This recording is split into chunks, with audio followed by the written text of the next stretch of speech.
বাংলাদেশে ঘটে গেল এক অদ্ভুত ঘটনা।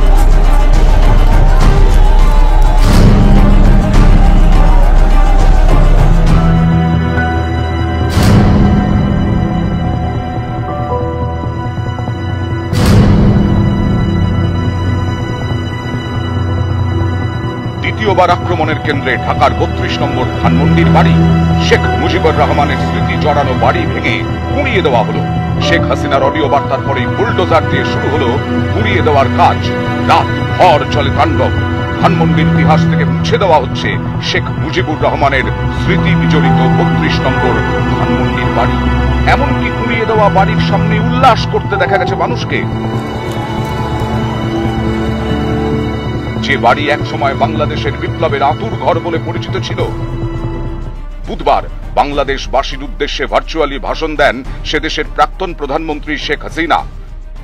আমাদের মুক্তিযুদ্ধের ইতিহাস, আমাদের গৌরবের ইতিহাস, আমাদের বিজয়ের ইতিহাস, এই ইতিহাসকে মুছে ফেলতে পারবে না। আমি জানি এটা মুছে ফেলার চেষ্টা হচ্ছে। আমি তো আমার নিজের জন্য কিছু করতে যাইনি। একমাত্র ৩২ নম্বর বাড়িটা, সেটাও তো আমি জনগণকে দান করে দিয়েছি, আমরা দুই বোন। হ্যাঁ, জাতির পিতা পরিবারের নিরাপত্তা দেওয়ার জন্য একটা আইন করা হয়েছিল। সেই সূত্রে একটা বাড়ি রেহানাকে থাকতে দেওয়া হয়েছিল। আর আমার স্বামী, তিনিও চাকরিজীবী নিউক্লিয়ার সায়েন্টিস্ট ছিলেন, তার একটা বাড়ি ৫ নম্বরে, যেটা জয়পুতুলের। আজকে সেই বাড়িও পুড়িয়ে দেওয়া হয়েছে। তার ভাষণ সম্প্রচারের কথা আগেই ঘোষণা করে আওয়ামী লীগ ও ছাত্রলীগ। তা নিয়ে হাসিনা বিরোধীদের ক্ষোভও বাড়ছিল ক্রমে ক্রমে। বুধবার হাসিনার ভাষণ শুরুর আগেই সেই রোষ গিয়ে পড়ে ৩২ নম্বর ধানমন্ডির বাড়িতে। আর ৩২ নম্বর, এটা তো আমরা কোনো ব্যক্তিগতভাবে ব্যবহার করিনি। মিউজিয়াম, সারা বিশ্বের অনেক বড় বড় নেতারা এসেছেন, রাষ্ট্রপ্রধান এসেছেন, সরকার প্রধান এসেছেন, ওই বাড়ি ভিজিট করেছেন। আজকে সেই বাড়িটা ভেঙে ফেলা হচ্ছে কেন? বাড়িটার কি অপরাধ? ওই বাড়িটাকে কেন এত ভয়? আমি দেশের মানুষের কাছে আজকে বিচার চাই, আমি দেশের জনগণের কাছে বিচার চাই। বলুন আপনারা, আমি কি আপনাদের জন্য কিছু করিনি? তাহলে কেন এই অপমান? কেন এই বাড়িটা ভাঙা হবে? এই বাড়ি থেকে তো স্বাধীনতার ঘোষণা দিয়েছিলেন জাতির পিতা। আর স্বাধীন দেশ হয়েছিল বলেই তো আজকে বাংলাদেশ এত উন্নত হয়েছে। তাহলে এই বাড়ি কারা ভাঙে? আমি আপনাদের কাছে, দেশের জনগণের কাছে বিচার চাই।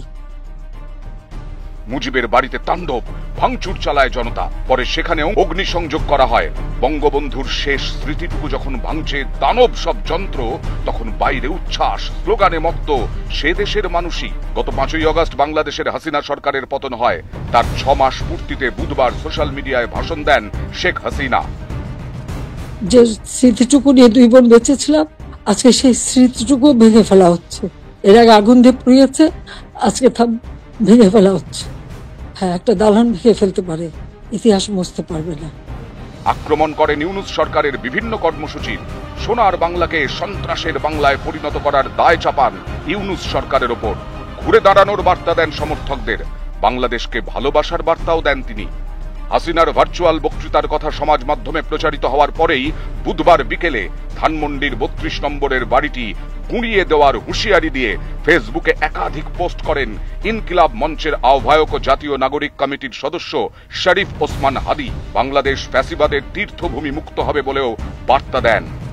রাত গড়াতেই বুলডোজার এনে শুরু হয়ে যায় বাংলাদেশের মুক্তিযুদ্ধে প্রাণ পুরুষের স্মৃতি ধ্বংসের কাজ।